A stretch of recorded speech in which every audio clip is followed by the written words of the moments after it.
Si je suis vivant grâce à toi, si je marche grâce à toi, si je prêche grâce à toi, oh, oh, oh, oh, oh. Si j'adore de mon adoration, tu es le cœur de mon adoration, tu es la raison de mon être. Tu es le cœur de mon adoration, tu es le cœur de mon adoration, tu es la raison de mon être. Seigneur Jésus, si je me suis marié grâce à toi, si je travaille grâce à toi, si je suis vivant grâce à toi,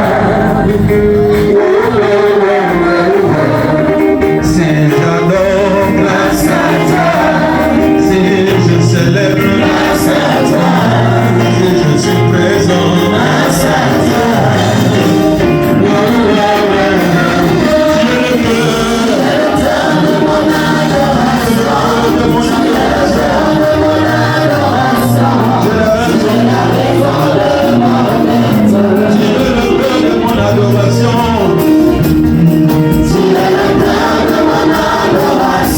Merci Seigneur.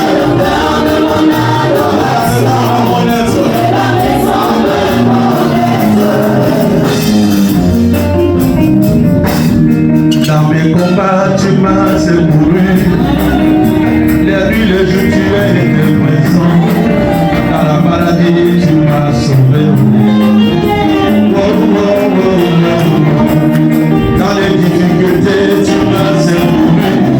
Quand je n'avais rien, tu m'as donné. Tu es la raison de mon être. Oh, oh, oh, oh.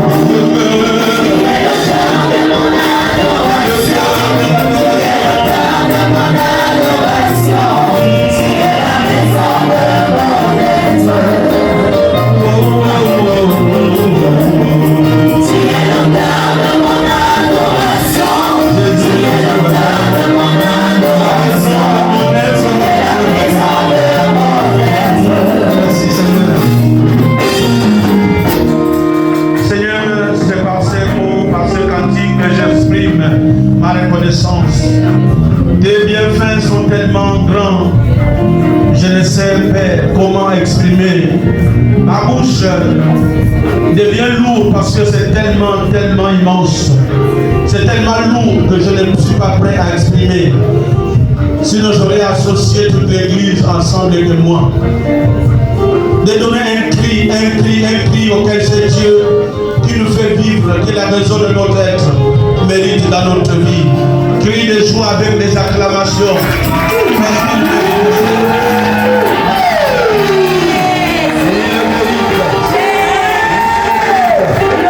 Il le mérite, c'est Dieu.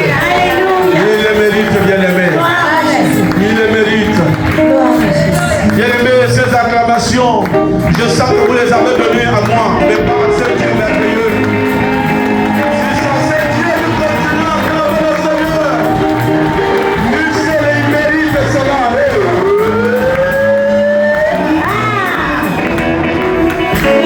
Une mauvaise intention dans ton cœur.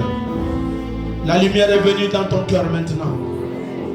Le Saint-Esprit vient réveiller ce qui était mort en toi. Seigneur, voici ton église. Voici ton église, Seigneur, à l'écoute de ta voix. Parle à l'église. Parle à l'église. Seigneur, j'appelle les œuvres surnaturelles sur ce peuple. J'appelle les actions, des choses puissantes sur ce peuple. Confond l'intelligence et la sagesse des hommes. J'appelle la manifestation de l'onction du Saint-Esprit. J'appelle la manifestation des dons charismatiques. Tu es le Dieu qui agit et qui parle par le feu. Tu parles même par le cri. Tu parles par tous les moyens. Et tu uses les mots. La Bible dit, au pied de la montagne, le Sinaï, Dieu a parlé par le tonnerre. Au pied de la montagne, il a parlé dans une lumière avec des flammes et de feu. Dieu parle à un homme la montagne de Sinaï, que ce feu aussi soit allumé dans ta vie. Tu es la représentation de la montagne de Sinaï. Tu es la représentation de la montagne de Sinaï. Que tout ce que tu veux et que tu désires, que cela soit accompli au nom de Jésus. Que la grâce de Dieu, elle qui surabonde, elle surabonde sur ta vie. Elle surabonde sur ta vie.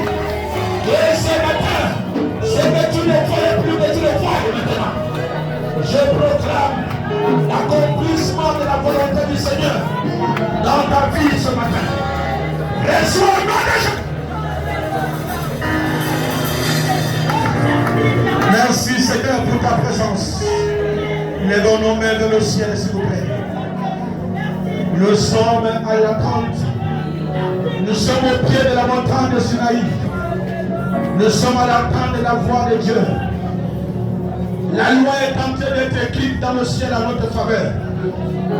Les personnes qui ont voulu nous tuer en cette année, un décret est en train d'être signé contre eux. Les gens qui ont formulé des projets négatifs contre nous, le ciel est en train de porter jugement. Voilà pourquoi ceux-là qui ne sont pas contents de nous, Dieu est en train d'incliner leur cœur. Il est là ce matin. Il est le distributeur automatique de bénédiction. Il est ce matin en sérieux. Il touche une femme qui attend un enfant. Il touche un homme qui a besoin de l'emploi et de la promotion. Il est bien réveillé, celui qui a perdu de l'espoir. Il vient appeler quelqu'un ce matin. Il vient soulever le ciel à ta faveur. Je vois le Saint-Esprit de l'Essor. Je vois l'Esprit de Dieu de l'Essor. Je vois les anges circuler dans cette salle. Je vois la présence de chacun.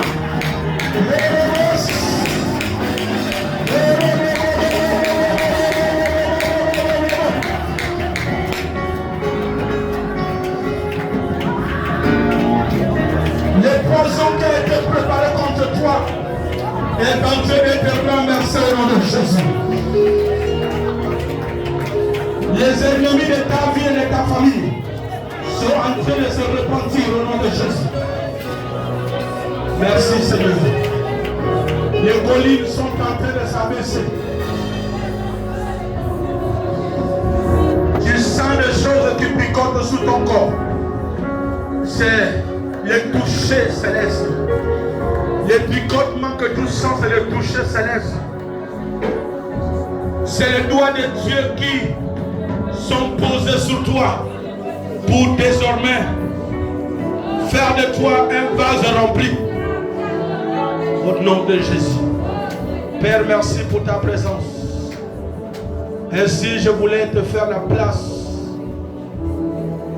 Saint-Esprit, l'œuvre, Père, qui est à vous. Nous vous laissons, Seigneur Dieu, la latitude de diriger ce moment. Que notre intelligence personnelle et notre connaissances s'arrêtent. Que nos forces physiques s'arrêtent. Mais que ton esprit, Seigneur, conduise ce moment. Seigneur, merci pour ta parole. Nous recherchons qu'après, ce message se fait suivre et se fait accompagner. Selon votre promesse des signes et des prodiges. Merci, Papa. Merci, Papa. Je ne suis pas obligé d'aller vers quelqu'un et lui révéler. Mais chacun reçoit la révélation ce matin de ce qui va et ce qui ne va pas dans sa vie. Que chacun prie au degré des problèmes qui lui traversent dans sa vie. Que chacun lève la voix au degré des difficultés qu'il endure dans sa vie. Que chacun adore au degré de la considération, au degré d'attachement qu'il a à vous. Seigneur, ce matin, reçois le gloire. Shekinah, le Shekinah, le Shekinah, le Shekinah, le Shekinah,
Tenons-nous tous dans les mains, Seigneur. Tenons-nous tous dans les mains. Tenons-nous tous dans les mains. Tenons-nous tous dans les mains. Tenons-nous tous dans les mains. Tenons-nous tous dans les mains, s'il vous plaît. Seigneur Jésus,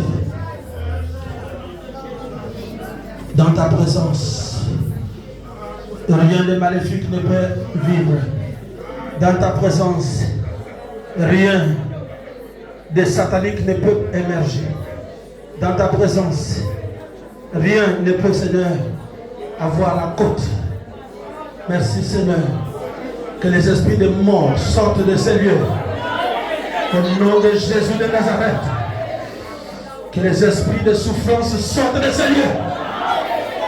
Jésus, je me hors de chaque corps ce matin la présence étrangère d'esprit. Au nom de Jésus de Nazareth, qu'un corps saturé soit libéré au nom de Jésus. Une vie saturée soit libérée au nom de Jésus. Quel que soit là où le mal est atteint, que la puissance de Dieu rentre dans la vie de quelqu'un ce matin. Que la puissance de Dieu intervienne. Que le myome sorte de vos ventres. Là où il y a eu quelque chose attaché, que la corde soit coupée au nom de Jésus.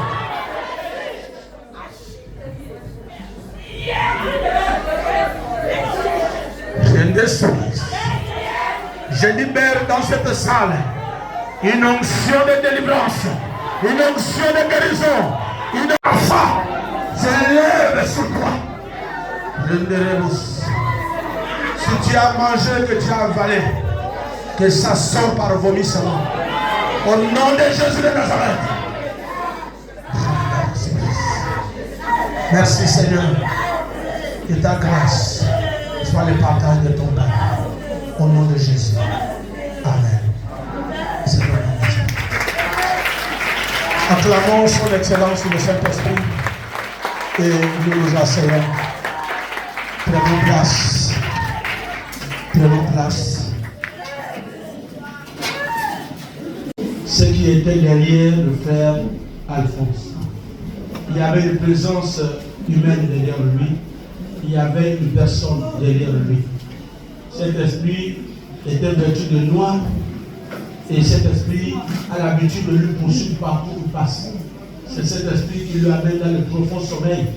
Et il a reçu cet esprit lors de son travail dans une chambre de quelqu'un où il a travaillé. Et cet esprit est coulé en lui jusqu'à ce qu'il ne peut plus être fort dans ce qu'il fait. Mais ce matin, pendant que nous prions, la prière d'un grand nombre est d'une force. Et Dieu a amené cet esprit qui était caché, qu'on n'arrivait pas à le voiler. Aujourd'hui, on a pu, n'est-ce pas, déceler et voir que c'était un esprit qui est sur lui. Alors je crois que ce matin, il porte cette nouvelle pour une délivrance et une guérison totale. Et j'ai béni le Seigneur parce qu'il y a des choses qu'il peut faire dans le lieu caché. Il y a des choses aussi qu'il peut aussi faire de façon spectaculaire. J'ai béni son nom parce qu'il n'a plus voulu que ce diable persiste dans la vie de son fils.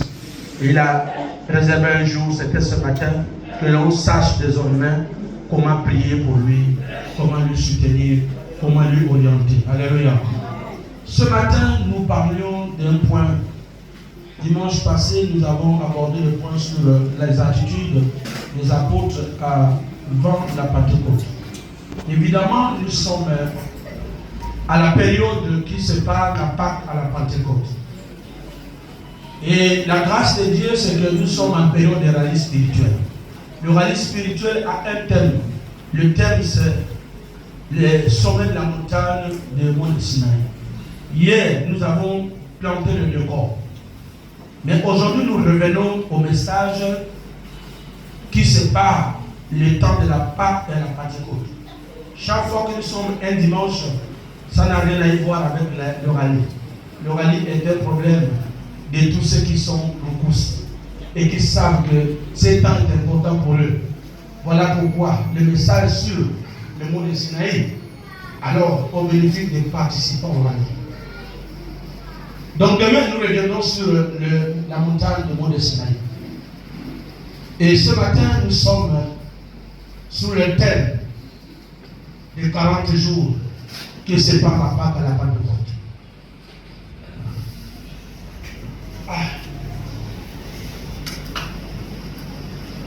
Je reçois de l'aide un peu de la vue. Je suis à l'attente de la vue. Je ne sais pas quand est-ce que ça va arriver. Alors, bien aimés dans le Seigneur, nous allons ce matin parler des 5 grandes promesses que les apôtres ont reçues avant l'arrivée du Saint-Esprit. Sachez bien que Jésus, après la résurrection, a vécu 40 jours au milieu des apôtres.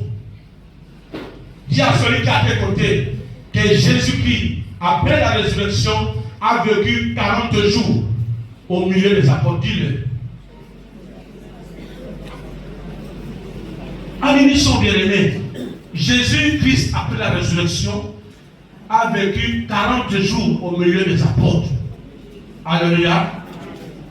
Bien-aimés dans le Seigneur, ce n'était pas aussitôt ressuscité, aussitôt monté au ciel. Après la résurrection, il a vécu 40 jours avec eux. Pour ne pas dire 40 jours et 40 nuits. Bien-aimés, pendant les 40 jours, il a annoncé, n'est-ce pas, les 5 promesses qui devaient s'accomplir au milieu des apôtres. Nous avons terminé de comprendre quelle était leur attitude après la résurrection de Jésus. Mais bien aimés, sachez que la résurrection de Jésus il a apporté beaucoup de choses. Je vais dire que là, enfin, je prierai le Père qu'il vous envoie un autre consolateur. Bien-aimé, je ne maîtrise pas tous les verbes, mais je sais que, bien-aimé dans le Seigneur, si la Bible nous parle de remplacement, ça veut dire qu'il y avait un précédent, n'est-ce pas? Il vous donnera un autre consolateur. Ça veut dire qu'il y en avait déjà celui qui était avant. Amen, amen. Quelqu'un me comprend ce matin? Il dit, je prierai le Père pour qu'il vous envoie un autre consolateur. Ça veut dire qu'il y avait celui qui était là avant. Bien-aimé dans le Seigneur, il dit, il va falloir que je m'en aille. Parce qu'il savait qu'au milieu des apôtres, il était lui-même le consolateur. Mais bien aimé dans le Seigneur, comprenez, dans ce message, il y a 5 points que ce message révèle aux apôtres, à l'église, au peuple que nous sommes. Nous attendons en ce moment le jour de la célébration du Saint-Esprit. Nous célébrons notre anniversaire parce qu'on sait quand on est né. Nous célébrons notre anniversaire parce qu'on sait ce que Dieu a fait avec nous depuis le jour de notre naissance jusqu'à l'âge où nous sommes aujourd'hui. Bien-aimés dans le Seigneur, il n'est pas normal de fêter l'anniversaire si vous n'avez aucun souvenir agréable depuis que vous existez, depuis que Dieu vous a mis au monde. Qu'est-ce qu'il a pu faire avec vous? Ce n'est pas seulement la naissance qui est célébrée, mais aussi les bienfaits de votre existence. Quelqu'un là ce matin? Alléluia. Faites ton anniversaire en regardant tes enfants, en regardant ton mari si tu as eu la grâce d'en avoir, en regardant les bienfaits de Dieu, les œuvres que tu as réalisées, les choses que le Seigneur a faites dans ta vie. Alors quand tu t'assois comme Dieu, alors ton anniversaire a un sens. Bien-aimés, nous sommes en train de préparer l'anniversaire du Saint-Esprit. Mais, bien-aimés, ce n'est pas un anniversaire que nous fêtons parce que nous sommes des religieux. Mais nous, en tant que chrétiens, nous fêtons l'anniversaire du Saint-Esprit en connaissance de ce Saint-Esprit. Ça ne sert à rien de célébrer l'anniversaire d'une personne que vous ne connaissez pas. Voilà pourquoi je prends le temps dans cette période de vous parler de celui dont nous préparons son anniversaire. Voilà pourquoi de temps en temps, je l'appelle son excellence. Voilà pourquoi de temps en temps, je le vois. Parce que la Bible nous dit, attention, vous pouvez même dire quoi que ce soit sur le Christ, mais le blasphème contre le Saint-Esprit est un péché impardonnable. Le sujet sur le Saint-Esprit est un sujet très bateau. Mais nous qui sommes, n'est-ce pas, sauvés par le moyen de la rédemption. Paul a dit que la prédication de la croix est une folie pour ceux qui périssent. Les théologiens n'aiment pas parler de la croix. Les intellectuels n'aiment pas parler de la croix. Parce que la croix de Dieu, le message surnaturel. Parce que le monde ne peut pas croire qu'un homme peut mourir et ressusciter. Le monde ne peut pas croire que par le canal d'un seul homme, né de la même nature que nous pouvons obtenir le salut. Voilà pourquoi beaucoup doutent jusqu'alors la divinité de Christ. Nombreux sont des religieux. Quand on parle de ce que Dieu peut faire dans nos vies, sans toucher un objet, sans un effort quelconque. Voilà pourquoi j'apprends l'Église à espérer à ce qui est surnaturel. Tu peux pas être à côté de moi, mais Dieu peut agir dans ta vie. Une prière peut se manifester, quelque chose peut s'accomplir, peu importe la distance qui nous sépare. Jésus l'a démontré avec le centenier. Bien-aimé, Dieu n'agit pas par compromis, mais Dieu agit dans sa volonté. Il y a 5 choses importantes à reconnaître dans ce point important que je vais parler ce matin, autant pour nous. La Bible parle du consolateur. Et un consolateur, il est premièrement un avocat. Je parle de rôle réel que le Saint-Esprit que nous préparons l'anniversaire, son rôle véritable dans notre vie. Le premier, il joue le rôle d'avocat. Qu'est-ce qu'un avocat? Un avocat est une personne qui intercède à votre faveur. Une personne qui défend vos causes. C'est une personne qui détient dans ses mains les dossiers concernant votre procès. Il y a quelqu'un ce matin? J'ai dit il est avocat parce qu'il tient ton procès dans ses mains. Il ne défend pas ce qu'il ne connaît pas. Il défend ce que tu lui as dit. Il défend ton avenir. Il défend ce que tu es. Personne ne nous connaît plus que le Saint-Esprit. Voilà pourquoi il est notre avocat. Voilà pourquoi il est levé dans le Seigneur. Jésus dit, il va falloir que je m'en aille pour que Dieu vous envoie un autre avocat. Premier rôle. Deuxième rôle. Parce que dans le chapitre que nous avions lu, si nous allons au verset 17, qu'est-ce qu'il dit? Verset 17. Verset 17.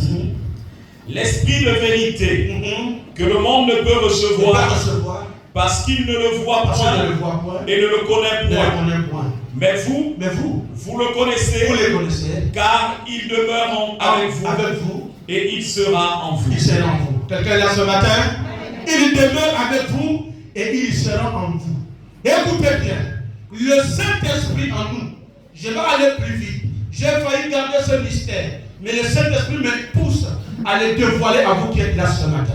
Écoutez dans cette partie, la réception du Saint-Esprit, la venue du Saint-Esprit, c'est un acte qui peut se définir ainsi. Le Saint-Esprit, représenté par Christ, est la présence de Christ avec nous. Amen. Mais l'arrivée du Saint-Esprit, c'est un mystère. Où Christ n'est plus avec nous. Christ est en nous. Amen. Je ne sais pas si vous écoutez la théologie. Écoutez, il dit, quand tu viendras, le monde ne le connaît pas, mais vous le connaissez. Il est avec vous parce que vous l'avez vu. Mais il ne sera plus avec vous. Il sera en vous. Le Saint-Esprit, ici, est la présence de Jésus en nous. Jésus n'est plus avec nous. Changeons quand nous enseignons. Jésus n'est plus avec nous. Bouscule quelqu'un. Jésus n'est plus avec nous. Celui qui est avec toi peut te quitter. Celui qui est avec toi peut disparaître un moment. Celui qui est avec toi peut te régner. Mais celui qui est en toi, c'est toi qui le représente. Le Saint-Esprit n'est plus une personne qui est en dehors de nous, mais c'est Jésus en nous. Écoute, dans les moments les plus compliqués où tu traverses dans ta vie, ne considère pas que tu appelles quelqu'un à venir en toi. Fais exercer le pouvoir du Saint-Esprit au-dedans de toi. Voilà pourquoi quand nous exerçons le pouvoir, nous l'exerçons plus comme si c'était quelqu'un qui nous venait en aide. Mais nous exerçons comme si nous sommes nous-mêmes l'action. Nous sommes nous-mêmes l'homme qui opère. Nous devons être opérationnels. Dis à quelqu'un, je suis opérationnel. Parle plus fort, je suis opérationnel. J'ai dit que dans la chanson, sois opérationnel. Dans la prédication, sois opérationnel. Dans l'intercession, sois opérationnel. Dans la louange, sois opérationnel. Dans les moments les plus difficiles du combat, sois opérationnel. Parce que les armes de Dieu ne sont plus détenues par quelqu'un. Ces armes sont détenues par toi. Parce que tu deviens désormais l'habitation du Saint-Esprit. C'est Jésus qui est en toi. Le consolateur a été changé le paradigme. Il est parti du corps physique pour rentrer dans l'être spirituel. Jésus a pris sa chair, il a collé à toi. Il a pris ses os, il a collé à toi. Il est rentré dans ton être bien-aimé. Quand il veut agir, il utilise tes pieds s'il est question de marcher. S'il veut agir par les mains, il utilise tes mains bien-aimées. Voilà pourquoi le monde a peur de nous. La Bible dit le monde n'a pas connu. Mais vous l'avez connu. L'église à un moment aussi rentre dans cette ignorance, pensant qu'on est pareil. Celui qui est habité par Jésus est différent de celui qui n'est pas habité par Jésus. Nous devons sortir de l'étape primaire des convertis, des repentis. Nous ne le sommes plus. Nous devons aller à la dimension surnaturelle de devenir habitation de Jésus. Quelqu'un est là ce matin? Voilà pourquoi nous ne sommes pas co-héritiers. Parlant de l'héritage seulement matériel, notre héritage, nous méritons parce que la royauté est en nous, l'élévation est en nous, la gloire est en nous. Les écrits qui ont été restés sur la croix, ces écrits sont des indications de la supériorité que nous avions dans le monde. Et nous devons mériter cela. Nous ne faisons pas l'anniversaire parce que quelqu'un est mort. Nous ne fêtons l'anniversaire parce que le monde entier a reçu. Nous fêtons l'anniversaire parce que tous nous avions reçu le nom. Dis que je célèbre le Saint-Esprit parce que j'ai reçu le Saint-Esprit. Nous ne célébrons pas l'anniversaire de quelqu'un d'autre, mais nous célébrons notre propre anniversaire. Nous qui avions reçu le Saint-Esprit. Parce que le Saint-Esprit est en nous. Alléluia. Ses œuvres à nous sont tellement, son travail au-dedans de nous, tellement grand que nous n'avions pas assez de mots pour ne pas les célébrer. Il y en a tellement de mots pour les célébrer.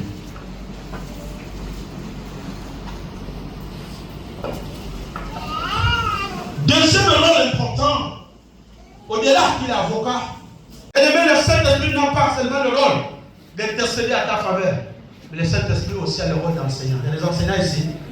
Quelle est réellement la définition de l'enseignant? Qu'est-ce qu'un enseignant, papa? Papa, lève-toi, donne la définition littéraire. Avec le micro, papa. Alors, l'enseignant est un guide. C'est un guide, dis à quelqu'un guide. Je veux que tu commences par dire guide. Ensuite, un formateur. Dis formateur. Un instructeur. Dis un instructeur. On peut acclamer le Seigneur pour cette définition. Alors, regardez un peu les qualités. Écoutez, un enseignant et le Saint-Esprit est notre enseignant. Et on nous a défini ici un enseignant comme qui? Comme un guide. Nous connaissons tous quel est le rôle d'un guide. Un guide, c'est celui qui peut t'aider même quand tu es aveugle, à te faire marcher en peu que tu ne heurtes pas une pierre. Il y a quelqu'un ce matin, celui qui peut guider ton moral, qui peut t'aider à aller dans le bon sens. Un guide qui commande ton corps physique, moral et spirituel. Le Saint-Esprit est un guide. Bien-aimé, celui que nous célébrons, bien-aimé, c'est un guide pour nous. Est-ce que vous comprenez? Et on a même qualifié en disant qu'il est un instituteur. Ça veut dire que si tu es bête, il te rend intelligent. Alléluia. Je déclare même qu'il te donne les bonnes notes en fin d'année au nom de Jésus. Vous savez, un instituteur, c'est celui qui peut aider. Il est capable de ramasser quelqu'un dans la boue et faire de lui une personnalité. Le Saint-Esprit, il t'instruit. Il corrige même tes fautes. De temps en temps, quand je prêche, je dis, mais j'ai appris ça où?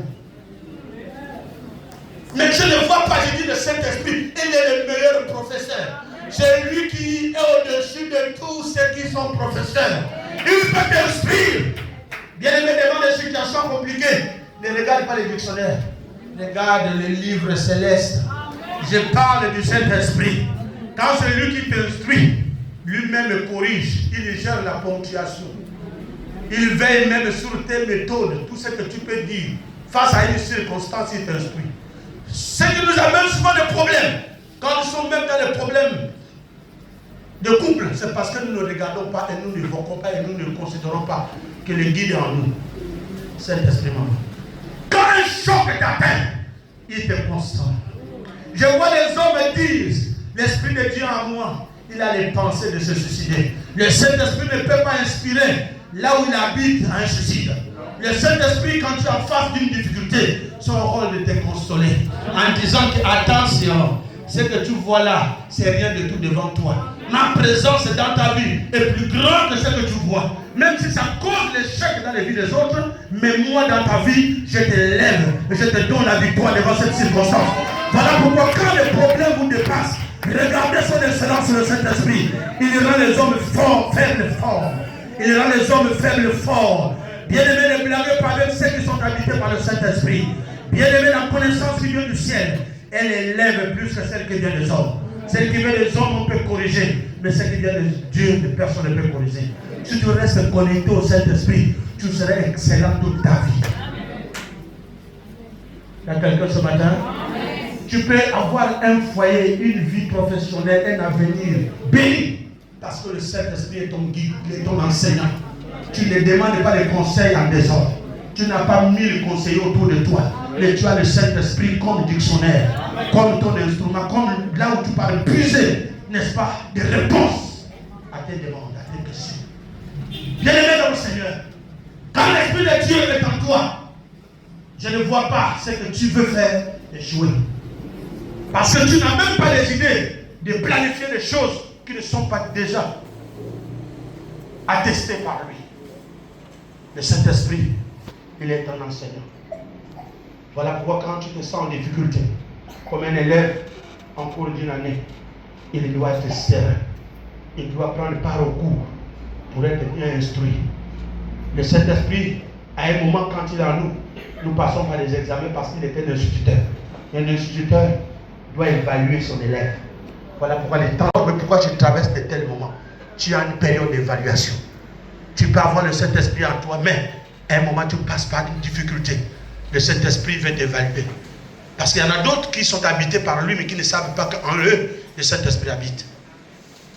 Voilà pourquoi il a rassuré les apôtres. Je peur que vous vous aventuriez. Parce que beaucoup sortent des salles de classe, sortent de certaines universités, sortent de certaines écoles sans être suffisamment instruits. Parfois, les professeurs que nous enseignent savent que lui-là, il est sorti, il a sauté le cours, il a falsifié. Voilà pourquoi ils ont du mal même à t'aider.